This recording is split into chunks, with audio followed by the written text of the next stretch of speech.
Hello and welcome back to another video from Finance for Beginners. In this video, I'm going to show you how you can deposit money onto your account on the QU MATIX Trading Bot app. So hit that subscribe button and let's begin. First of all, open up the QU MATIX Trading Bot app on your device. And after you have logged in using your credentials, you will end up within the trading page.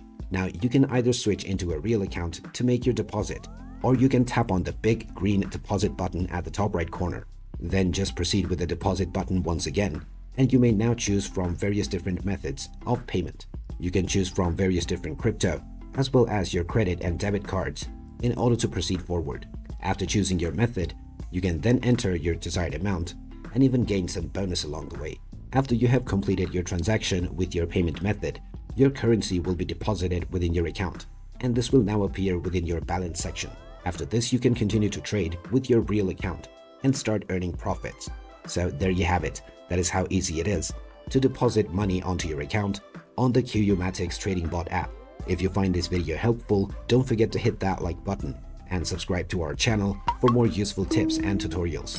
Thank you for watching, and I'll see you again in another video.